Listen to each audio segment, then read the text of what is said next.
जय भीम। जय भारत, जय संविधान, जय मंडल, जय जोहार। और आज का ये विशेष लाइव बहुत दिनों बाद आपसे बात करने का मौका मिला। ये मेरे पास सबसे आसान माध्यम है आप लोगों तक पहुंचने का। पूरे देश में काम करने वाले हक वंचित समाज के जो जागरूक पहरेदार हैं, बुद्धिजीवी, समाज सेवी, संघर्षशील, ईमानदार, कर्मठ जो साथी हैं पूरे देश भर में, ये एकमात्र माध्यम है कि मेरी आवाज आप तक इसी के जरिए पहुंचती है। और क्योंकि मेरे कंधों पे और आप सबके कंधों पे बाबा साहब अम्बेडकर, मान्यवर काशीराम साहब और हमारे जो अन्य महापुरुषों के आंदोलन को कामयाब करने की जिम्मेदारी, उस आंदोलन को मंजिल तक पहुंचाने की जिम्मेदारी है, तो मेरे बाद बहुजन मीडिया के जरिए या अन्य साधनों से, यूट्यूब या और अन्य माध्यमों से ये आपके बीच पहुंचेगी। क्योंकि मैं इस किसान कामगार का मेरे समाज में जन्मा, समय समय पे आपके बीच रह के आपसे आने वाले समय में जो संघर्ष है उनकी उस संघर्ष को कामयाब करने की अपील भी करता रहता हूं। तो मैं आज का लाइव शुरू करता हूं। भारत की इस पावन धरती पे समय समय पे जन्मे सभी संतों, गुरुओं, महापुरुषों को नमन करता हूं। नमन करता हूं उन महापुरुषों को जिन्होंने अपने जीवन का एक एक क्षण, अपनी आखिरी सांस तक, अपने खून का एक एक कतरा हम शोषितों, वंचितों, हक वंचित समाज, किसान का, मेरा, कामगार लोगों को कामयाब करने के लिए लगाया, उनको उनके पैरों पर खड़ा होने के लिए, जागरूक करने के लिए लगाया। और इस प्रक्रिया में उन्होंने तमाम तरह के अन्याय का सामना भी किया। महामानव तथागत बुद्ध, संत श्रोमणी सतगुरु रविदास जी महाराज, भगवान वाल्मीकि महाराज, गुरु नानक देव, संत कबीर, गुरु घासीदास, और उनके साथ साथ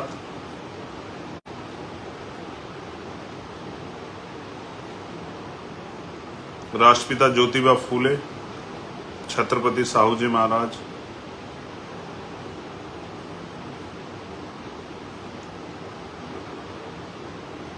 पेरियर रामास्वामी नायकर,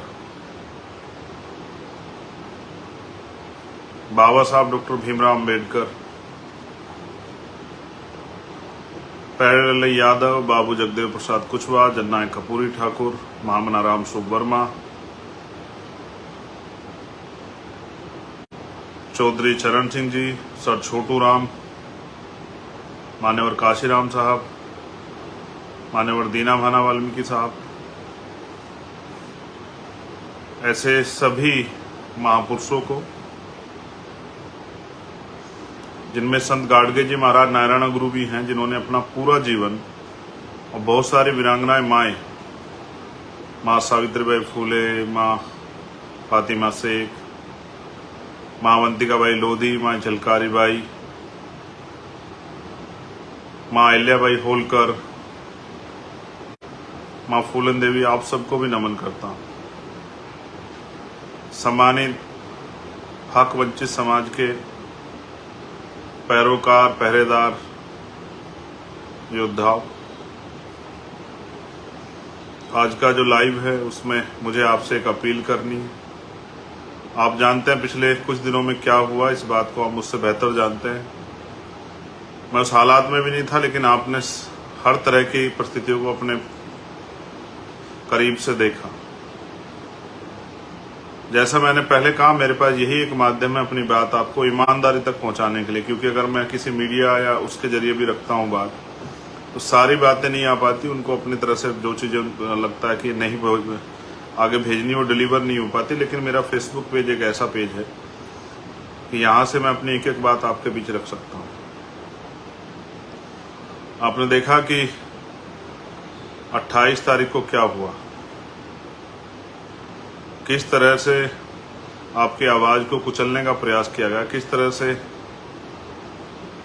आपकी आवाज़ को दबाने का प्रयास किया, किस तरह से जो उम्मीदें आपने संघर्ष से पैदा की उनको ख़त्म करने का प्रयास किया। शायद वो ये नहीं जानते कि एक चंद्रशेखर के जाने से उम्मीदें नहीं ख़त्म हो सकती है। आज तो हज़ारों चंद्रशेखर हैं देश के विभिन्न कोनों में, अलग अलग प्रदेशों में, जो अन्याय अत्याचार के खिलाफ आवाज़ उठा रहे हैं। और आज हम पे भारत का सबसे बड़ा संगठन भीम आर्मी और महापुरुषों के आंदोलन को कामयाब करने के लिए राजनीतिक रूप से आज़ाद समाज पार्टी नाम का आंदोलन भी है। सम्मानित साथियों, आप लोगों की प्यार, माओ बहनों के आशीर्वाद, बुजुर्गों के आशीर्वाद से मैं स्वस्थ हूँ। जख्म काफ़ी हिस्सा भर चुका है, एक हिस्सा भरना बाकी है। आप जानते हैं अगर विरोधियों का बस चले तो मेरे छोटे छोटे टुकड़े काट के जो है ना आप लोगों के सामने चौराहे पे कहीं गिरे कि आपका मनोबल टूट जाए। आप इस बात को बेहतर जानते हैं कि कांटे से ज़्यादा चुभता हूँ मैं, तलवार की नोक से ज़्यादा चुभता हूँ उन लोगों को। उसका एकमात्र कारण ये है कि मैंने उनका कोई बहुत बड़ा कोई मैंने अहित नहीं किया, कुछ इस तरह का उनको अपमानित नहीं किया, लेकिन हाँ उन्होंने जो अधिकार आपके कब्जा रखे हैं, वो जो अन्याय सदियों से करते आए, मैं उस अन्याय के खिलाफ समाज को जागरूक कर रहा हूँ और शोषित वंचित समाज में भाईचारा पैदा कर रहा हूँ। मेरी आदत है कि मैं अन्याय के खिलाफ बोलता हूँ और सच के साथ खड़ा रहता हूँ। इसकी कीमत भी चुकानी पड़ रही है, लेकिन मैं पहला शख्स नहीं हूँ जिसके साथ इस तरह के हालात बने। इस देश में तो जिन लोगों ने भी परिवर्तन का आंदोलन चलाया उनको इस तरह की मुसीबतों का सामना करना पड़ा, और मेरे बाद भी जो लोग चलाएंगे उनको भी करना पड़ेगा। हम ये जो आंदोलन चला रहे हैं, ये आंदोलन स्वाभिमान सम्मान का आंदोलन है। ये बुनियादी अधिकार सुविधाओं के लिए समाज को तैयार करने का आंदोलन, जागरूक करने का आंदोलन है। इससे कुछ लोगों की दीवारें तो हिलेंगी, स्पेशली उन लोगों की जिन्होंने किसान का, मेरे नौजवान, महिलाओं, किसानों के अधिकार छीन रखे हैं, मजदूरों के अधिकार छीन रखे हैं। उनकी तो जड़ें हिलनी स्वाभाविक है। लेकिन क्या मैं उनकी जड़ों की परवाह करते हुए इस आंदोलन को कमजोर होने के लिए छोड़ दूं, या मैं गोलियों से डर के बैठ जाऊं? ऐसा मेरा, आप जानते हैं मेरा स्वभाव ऐसा नहीं है। मेरा नाम चंद्रशेखर आज़ाद है। मैं आज़ाद पैदा हुआ हूँ, आज़ाद जीऊंगा और आज़ाद ही मरूंगा। दुश्मन की कोई गोली, तोप भी मेरा हौसला नहीं कमजोर कर सकती। अच्छी बात है कि आज हम पे बहुत सारी लीडरशिप है, बहुत सारे लीडर हैं जो एक विधानसभा से लेके, आम गांव से लेके ब्लॉक, तहसील, विधानसभा, जिला, मंडल, जोन, प्रदेश और राष्ट्रीय स्तर पे आज हम पे लीडरशिप है। इसलिए मुझे इस बात का भय नहीं कि मुझे कुछ हो जाएगा तो आंदोलन रुक जाएगा। लेकिन ये गोली एक संदेश है आप लोगों के नाम कि अगर आप सीबीआई से आप नहीं डरते, ईडी से नहीं डरते, इनकम टैक्स से नहीं डरते, आप झूठे मुकदमों से, जेल से नहीं डरते, तो सत्ता के पास एक ही रास्ता है कि वो हत्या करा के गोलियों से जो है हमें हमारे काम से रोक दे। लेकिन सत्ता को ये एहसास नहीं है कि वो अपने आप को कुदरत समझ बैठे हैं कि ना वो जीवन दे सकते हैं ना वो जीवन ले सकते हैं। जीवन भी कुदरत ने दिया है और जीवन भी वो ही लेंगे। तो जब तक जीवन है तब तक अपने नाम के विपरीत काम करूं, ये मैंने सीखा नहीं। लेकिन आज मेरी अपील आपसे इसलिए है क्योंकि आप जानते हैं कि 21 जुलाई को भीम आर्मी का स्थापना दिवस होता है, और 21 जुलाई से जब से भीम आर्मी को हमने शुरू किया था 2015 से, और आज जो है जब इतना समय हो गया है, तो भीम आर्मी की जड़ें बहुत गहरी हो गई हैं। हमेशा हम खुशी खुशी स्थापना दिवस मनाते हैं। जहां भी स्थापना दिवस मनाने के हमें आदेश होते हैं लीडरशिप से, हम उसको मनाते हैं। लेकिन इस बार स्थापना दिवस प्लस जो अन्याय करने का प्रयास किया गया उसके खिलाफ बुलंद आवाज उठाने का फैसला हम लोगों ने दिल्ली में लिया है। और इस कड़ी में मेरी आपसे अपील है कि आप देश में जहां भी रहते हैं, आप जानते हैं मेरा भरसक प्रयास रहता है कि मैं अपने लोगों के आय के साधनों को भी समझता हूँ, आर्थिक स्थिति को भी समझता हूँ, किसी तरह का दबाव उन पर नहीं देता। लेकिन क्योंकि ये आज ऐसी स्थिति है कि आपको जवाब देना पड़ेगा, हम गोली का जवाब जो है, हिंसा का जवाब भी जो है अपनी शक्ति से देंगे। लोकतंत्र है, सरों की कीमत होती है। जो लोग संदेश, जो अन्याय अत्याचार होते हैं वो भी समाज के नाम संदेश होता है। अन्याय अत्याचार के बाद वो जो उसको विभत्स किया जाता है, हीनियस किया जाता है, वो भी एक संदेश होता है कि अगर आवाज उठाओगे। बाबू जगदेव प्रसाद कुशवाहा को लगी थी गोली बीच मैदान में आंदोलन के समय में, ये एक संदेश था कि लोग डर जाएं, लेकिन लोग डरे नहीं, लोग चलते रहे। और जो लोग ईमानदार से काम करते हैं उनका साथ कुदरत भी देती है। इतनी माओ बहनों का आशीर्वाद है, मैं स्वस्थ हूँ और कुछ दिनों में फिर इसी ताकत से आपके बीच खड़ा हो जाऊंगा। और मैं फिर कह रहा हूँ, क्योंकि मैंने डरना नहीं सीखा, तो मैं हर तरह के हमले का सामना करने के लिए तैयार हूँ। लेकिन मेरा ये मानना है, जैसा मैंने कहा कि मैं आपके ऊपर कोई दबाव नहीं देता हूं, लेकिन इस बार मैं आपसे अपील कर रहा हूं, जिस तरह से आपने भोपाल में मेरे सम्मान की रक्षा की, जिस तरह से आपने भरतपुर में मेरे सम्मान की रक्षा की, जिस तरह से 21 मई 2017 को आपने दिल्ली में मेरे स्वाभिमान सम्मान की और इस आंदोलन की रक्षा की, अन्याय खिलाफ लड़ने वाली आवाज की रक्षा की। मुझे पता है मौसम खराब हो सकता है, मुझे पता है कि ट्रेनें रद्द की जा सकती है, मुझे पता है कि और तमाम तरह की मुसीबतें खड़ी की जा सकती हैं, लेकिन मुझे ये भी पता है कि बाबा साहब अम्बेडकर, फूले, साहू, पेरियार, मान्यवर काशीराम साहब को प्यार करने वाले लोग, उनका रास्ता कोई आंधी तूफान नहीं रोक सकती। मैं आपसे अपील करूंगा, चाहे लाख मुसीबतें आए, 21 जुलाई 2017 को मैं आपका 2023 को मैं आपका इंतजार करूंगा जंतर मंतर। ये मैंने भी एक कमेरी माँ की कोख से जन्म लिया है। ये लड़ाई कमेरा बनाम लुटेरा की है। एक तरफ वो लोग हैं जो कमजोरों के अधिकार छीन के, जिनको 75 साल बाद भी आजादी के हम इंसान नहीं नजर आते, जिनको तकलीफ नहीं होती अन्याय अत्याचार जुल्म जाति करते हुए, माँ बहनों के सम्मान के साथ खिलवाड़ करते हुए, हमें जाति के आधार पर नीचा दिखाते हुए, धर्म के आधार पर नीचा दिखाते हुए, इस देश का जो 85% समाज है, जो दलित है, आदिवासी है, पिछड़ा है, अल्पसंख्यक है, वो सब कमेरा समाज है जो अपनी मेहनत के दम पे जिंदा है। और वो कमेरा समाज इस लुटेरे समाज के आगे बेबस है। लेकिन मैं समझता हूं महापुरुषों ने इतना जो है संघर्ष किया है कि अब ये बेबसी खत्म होनी चाहिए। तो मैं ये समझता हूं, मेरा ये मानना भी है कि आज तक आपने मुझे कमजोर नहीं पड़ने दिया, आज तक आपने मेरे स्वाभिमान सम्मान की रक्षा की।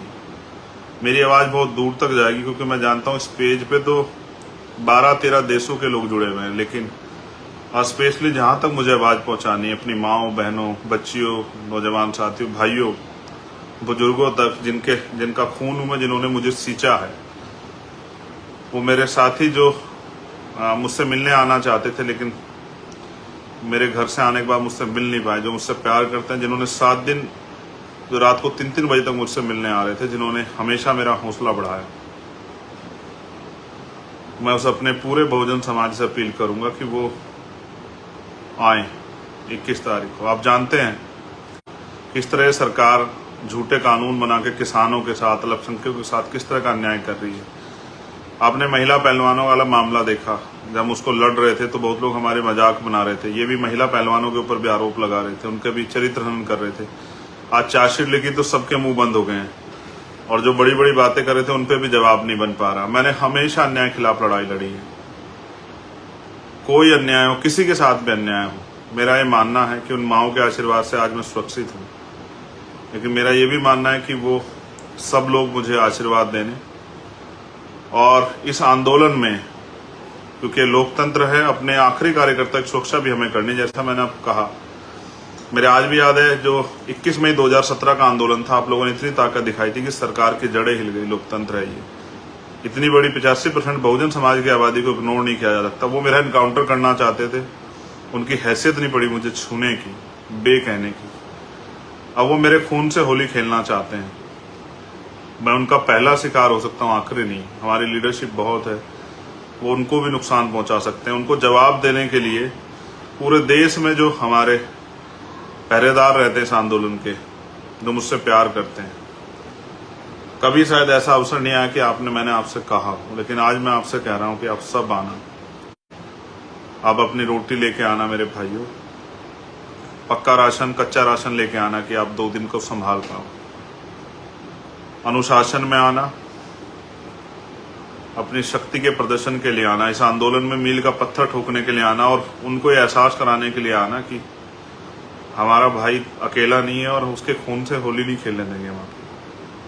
देखो, मैं उस दिन भी चाहता तो बहुत बड़े डिसीजन ले सकता था, लेकिन मेरे कंधों पर जिम्मेदारी। हमेशा बहुत सारे लोगों ने भीम आर्मी को कह के इग्नोर किया है कि ये नौजवान लोग हैं, अनकैडराइज लोग हैं और इनकी वजह से मुकदमे होते हैं, ये बेमतलब की बात करते हैं। मैं सच मानता हूँ, एक आधे साथी को छोड़ के, वो भी गुस्से में उन्होंने कह दिया होगा, लेकिन जिस तरह का परिचय इस बार आपने दिया, आपने मुझे गर्व करने के लिए मजबूर कर दिया। मुझे, मेरा दिल जो है जीत लिया आपने कि आपने पूरे देश में ज्ञापन दिया, लेकिन किसी भी तरह की कोई हिंसा और कोई गुस्से की खबर नहीं आई। इससे स्पष्ट होता है कि आज हमारा संगठन कितना कैडराइज है। पूरे देश में लाखों लोगों ने ज्ञापन दिए, हमारे बहुजन समाज के सभी लोगों ने, मुस्लिम भाइयों ने, गुजर भाइयों ने, जाट भाइयों ने, सिख भाइयों ने, सब लोगों ने ज्ञापन दिए।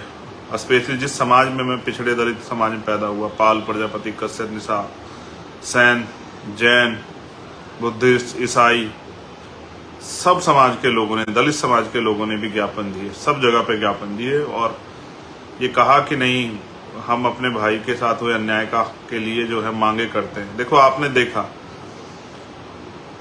मैं पहलवानों वाली प्रकरण को एक बार जरा आपके सामने रखता हूँ। सब लोगों ने मजाक बनाया, सब लोग हंस रहे थे, विपक्ष के में भी कुछ लोग शामिल नहीं हो पा रहे थे, सरकार के लोग मजाक बना रहे थे, लेकिन अंत क्या हुआ? खुला ना, आपने देखा किस तरह से एक ताकतवर व्यक्ति ने देश की उन बेटियों को नोचने का काम किया जिन्होंने देश का गौरव बढ़ाया।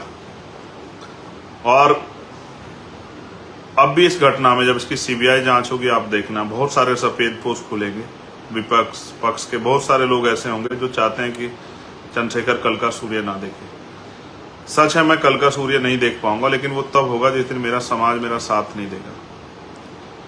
जो जहां भी रहता है, जिस भी प्रदेश में रहता है, हमेशा से सहारनपुर, मुजफ्फरनगर, मेरठ, गाजियाबाद, हापुड़, नोएडा, बुलंदशहर, बिजनौर, जो मेरी कर्म भूमि है आज, मुरादाबाद, संभल, तमाम जो है वेस्ट यूपी, आगरा, अलीगढ़, बदायूं, हाथरस, मथुरा और पूर्वांचल का वो क्षेत्र जहाँ स्वाभिमानी और संघर्षशील जो इस आंदोलन के पहरेदार रहते हैं, चाहे वो आजमगढ़ हो, अम्बेडकर नगर हो, बलिया हो, जौनपुर हो,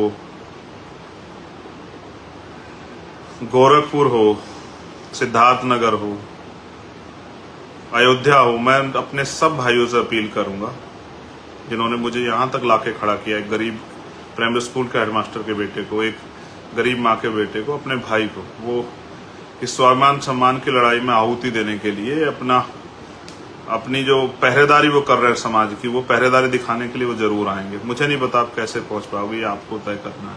मेरे पास देने के लिए आपको ऐसा कुछ साधन नहीं है अभी मेरे पास कि मैं आपको गाड़ी उपलब्ध करा दूं, खाना पहुंचा दूं, टिकट दे दूं। सच आप जानते हैं कि ये सब चीजें मेरे पास नहीं। मेरे पास एक ही चीज है जो आप जानते हैं, कभी मैंने आपके स्वाभिमान सम्मान से किसी को खेलने नहीं दिया और मैंने हमेशा आगे बढ़ के आपकी लड़ाई लड़ी है और मैंने कभी आपको कमजोर नहीं पड़ने दिया। आपकी मुझे आशा विश्वास है कि आप भी 21 जुलाई को, चाहे आंधी आए तूफान, आप भी इस सम्मान की रक्षा करोगे। देखो, मैंने एक चीज हमेशा गुरुओं को पढ़ता रहता हूँ। सतगुरु रविदास जी महाराज कहते हैं, पराधीनता पाप है, जान ले उर्मीत। रविदास पराधीन को से कौन करे सुप्रीत। वो कहते हैं पराधीनता यानी कि गुलामी पाप है, जान ले उर्मीत। आप सब लोगों को जानना चाहिए गुलामी पाप है। वो चाहते हैं कि हम गुलामी जैसा जीवन इस देश में जिए। वो कहते हैं रविदास पराधीन से, रविदास गुलाम से कौन करेगा प्रीत। वो चाहते हैं कि हम इस देश के बहुजन समाज के लोग गुलामों जैसा जीवन जिए। वो चाहते हैं कि हम लोग जो हैं हक अधिकार के बिना जिए, उनके मोहताज होकर जिए, हाथ फैला के जिए। ये हमने सीखा ही नहीं है, कभी हमारे महापुरुषों ने सिखाया नहीं। तो मैं आपसे अपील करूंगा कि आप आएं और पूरी ताकत से आएं, इस विश्वास के साथ आएं कि हमें समाज का जो मनोबल उन्होंने गिराने का प्रयास किया वो मनोबल बढ़ाना है और ये जवाब देना है कि अब हम किसी भी कीमत में पीछे नहीं हटेंगे। भारतीय संविधान की रक्षा, उसको लागू कराने के लिए हम लोग संकल्पित हैं। मैं जानता हूं उड़ीसा हो, झारखंड हो, छत्तीसगढ़ हो, बंगाल हो, असम हो, बिहार हो, महाराष्ट्र हो, कर्नाटका हो, तेलंगाना हो, दिल्ली हो, यूपी हो, हरियाणा हो, पंजाब हो, कश्मीर हो, उत्तराखंड हो, मध्य प्रदेश हो, राजस्थान हो, सब जगह पे हमारे लोगों में तकलीफ है, बेचैनी है। मगर उस तकलीफ बेचैनी को मजबूत करने का जिम्मा भी आपके ऊपर है कि वो तकलीफ बेचैनी कम हो। इसलिए मैं आपसे अपील करूंगा कि 21 जुलाई 2023 हिम आर्मी के स्थापना दिन जो विरोध प्रदर्शन हमने रखा है अपनी मांगों को लेकर, जिस तरह से सरकार में बैठे लोग हमला कर रहे हैं सरकारी एजेंसियों के द्वारा, झूठे मुकदमे लगा के, और अब वो हत्या तक करने पर उतरा, उनको जवाब देने के लिए आप जरूर आए। याद रखें, ये स्वाभिमान सम्मान का आंदोलन है और हमारे महापुरुषों ने हमें पूंछ बनना नहीं सिखाया। ये मूंछ की लड़ाई, ये पूंछ की लड़ाई नहीं है। तो आप जानते हैं पूंछ कहाँ लगती है, पूंछ कितनी भी लंबी क्यों ना हो, लेकिन उसकी हैसियत क्या होती है। ये स्वाभिमान सम्मान हक अधिकार की लड़ाई है। कोई बीजेपी की पूंछ बना हुआ, कोई किसी की पूंछ बना हुआ, हमें किसी की पूंछ नहीं बनना है। हमें महापुरुषों के आंदोलन को विरोधियों के सहारे के बजाय अपने समाज के सहारे आगे बढ़ाना, बहुजन समाज के सहारे। तो आप सबके कंधों पर जिम्मेदारी है। कोई आपका निमंत्रण नहीं है, कोई आपको बुलावा नहीं भेज सकता हूँ, फोन नहीं कर पाऊंगा सब लोगों को, लेकिन हाँ ये सच है कि 21 तारीख को जंतर मंतर पे आपका इंतजार करूंगा। बहुत प्रयास होंगे, रोका जाएगा, मैंने कहा ट्रेन रोक दी जाएगी, धारा 144 लगाई जाएगी, आपके क्षेत्रों में नोटिस भेजे जाएंगे, सब कुछ भेजा जाएगा, लेकिन याद रखना कि आपका खून, आपका भाई आपका इंतजार करेगा। और मेरा ये मानना है, कभी आपने मुझे अकेला नहीं छोड़ा विरोधियों के हाथों जो है मरने के लिए। इस बार भी आप जो है इस अन्याय का जवाब देने के लिए आएंगे। जितने ज्यादा लोगों तक पहुंच पाऊं उनसे प्रयास करूंगा बात कर। जिनको ना पहुंच पाऊं वो समझना कि सीधा वो मुझसे दिल से जुड़े हुए। 21 तारीख में आए, अनुशासन में आए, ये तय करके आए कि सुबह 10 बजे पहुंचना है और शाम के टाइम 5 बजे तक आपको रहना ही रहना है। जिसको जहां जगह मिले वो वहीं बैठ जाए। मैंने कहा मैं आपको भोजन भी अवेलेबल नहीं करा पाऊंगा। हाँ, मैं आपको रोजी रोटी इस तरह से उस दिन नहीं करा पाऊंगा, लेकिन मैं विश्वास के साथ कहता हूं, अगर आप लोग लंबे समय तक टिकने के लिए तैयार है तो देश के करोड़ों माओं के आंसू पूछने की, इस देश के हक वंचित समाज को, बहुजन समाज को रोटी कपड़ा मकान की गारंटी हम लोग आने वाले कल में देंगे। और क्योंकि मैंने सुना है कि आदमी भूखे पेट रह सकता लेकिन अपमानित होकर नहीं रह सकता, तो मैं मानता हूं कि मेरा स्वाभिमानी समाज जो लंबे समय तक अन्य अत्याचार को सहता आया, सदियों तक जिनके साथ अन्य अत्याचार, अब तो वो अपने पैरों पर खड़ा होने का मन बनाएगा, वो जुटाएगा साधन, वो आएगा और मैं इंतजार करूंगा। जय भीम, जय भारत, जय मंडल, जय जोहार, जय संविधान। उन माओं को, बहनों को नमन जिन्होंने आशीर्वाद दिया, जिन्होंने तकलीफ महसूस की, उन भाइयों का स्वागत, क्रांतिकारियों का, पहरेदारों का स्वागत जो आने वाले हैं, उन बुजुर्गों का आशीर्वाद और महापुरुषों के विचारों का जो आशीर्वाद हमेशा मिलता रहे। आपका भाई चंद्रशेखर आजाद 21 जुलाई 2023 को जंतर मंतर पर सुबह 10 बजे आपका इंतजार करेगा। याद रखना, मैं मर सकता हूं लेकिन झुक नहीं सकता, ये आप याद रख लेना। और आप ये भी याद रखना कि मेरी जान जा सकती है लेकिन मैं आपके स्वाभिमान सम्मान को कमजोर नहीं पड़ने दूंगा। मेरे लोगों की आवाज गोली से भी तेज है, वो 21 जुलाई को सुनाई देगी पूरी सरकार को, पूरे देश को और दुनिया में रहने वाले लोगों को भी मीडिया के जरिए वो सुनाई देगी। क्योंकि दिल्ली में दुनिया भर का मीडिया है, वो बताएगा कि यहाँ के बहुजनों ने आज़ादी का ऐलान कर दिया है, यहाँ के किसान कमेरों ने, मजदूरों ने हुंकार भरी है और अब वो गुलामी के जीवन से बाहर निकलना चाहते हैं। वो अंदर अंदर सुलग रहे हैं। क्या तो सरकार ये अन्याय करना बंद करे, वरना इन सरकारों की कुर्सी को उखाड़ फेंकने में वो ज़्यादा समय नहीं लगाएंगे। धन्यवाद। 21 जुलाई 2023 सुबह 10 बजे जंतर मंतर दिल्ली।